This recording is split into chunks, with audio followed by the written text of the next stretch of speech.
పై మాట్లాడిన అందమైన మాటని పంచుకోవడం నాకు ఎంతో సంతోషంగా ఉంది.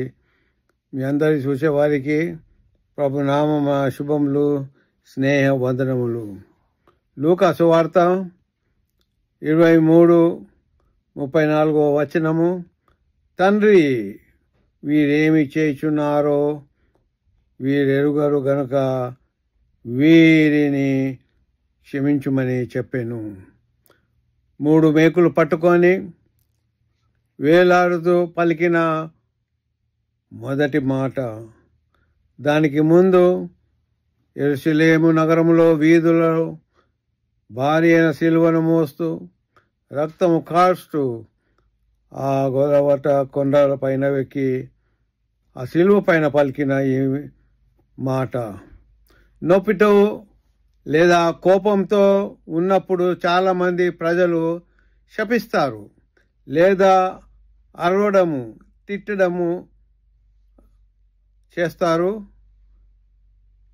కానీ ఇక్కడ చేదుకు బదులుగా మనం క్షమించే పదాలను చూడటం, వినడం ఒక వింతైన విషయం.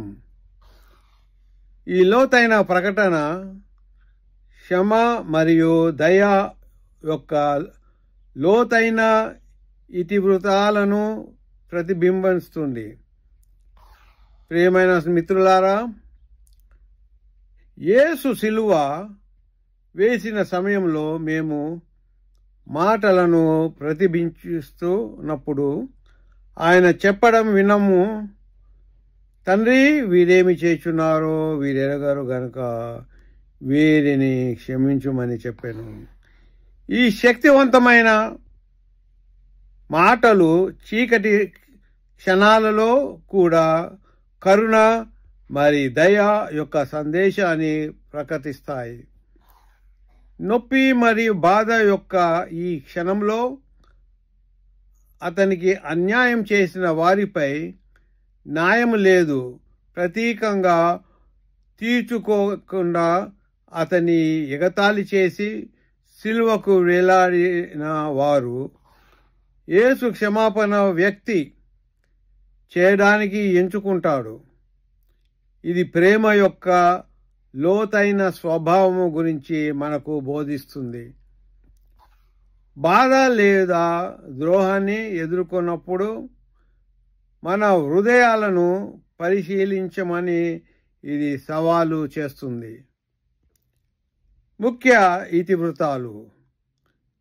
ఒక ఇంపిగా క్షమాపణ అనేది తరచుగా ఒక చేతన నిర్ణయం అని యేసు మనకు చూపిస్తున్నాడు. లోతుగా గాయపడినప్పుడు కూడా చేదును ఎలా విడుదల చేయాలో అతను మోడల్గా చూపిస్తున్నాడు. మానవ బలహీనతను అర్థం చేసుకోవడం. యేసు చెప్పినప్పుడు వారు ఏమి చేస్తున్నారో వారికి తెలియదు. ప్రజలు అజ్ఞానం లేదా అపార్థం నుండి చాలాసార్లు వ్యవహరిస్తారని ఇది మనకు గుర్తు చేస్తుంది.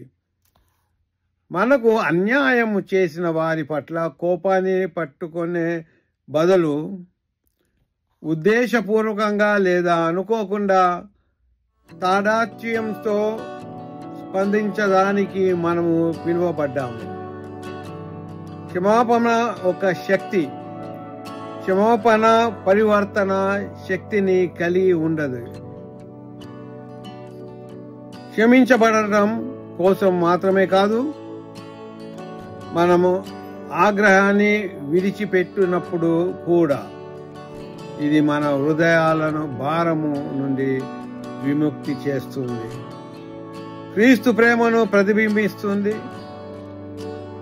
క్రీస్తు అనుచరులుగా ప్రతిరోజు క్షమించడానికి అభ్యసించడం ద్వారా మన జీవితంలో ఒక బోధనలను రూపొందించమని ప్రోత్సహిస్తుంది.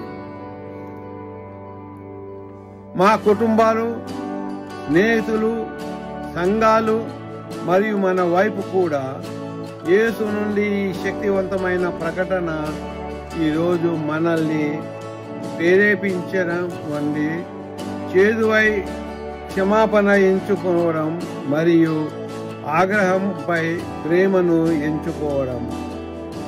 నొప్పి ఆలస్యంగా ఉన్న సంబాధనలో వైద్యం కోసం మనము ప్రయత్నిస్తున్నప్పుడు అది మనము ఆత్మలను ఉద్ధరణ ఎంచుతుంది.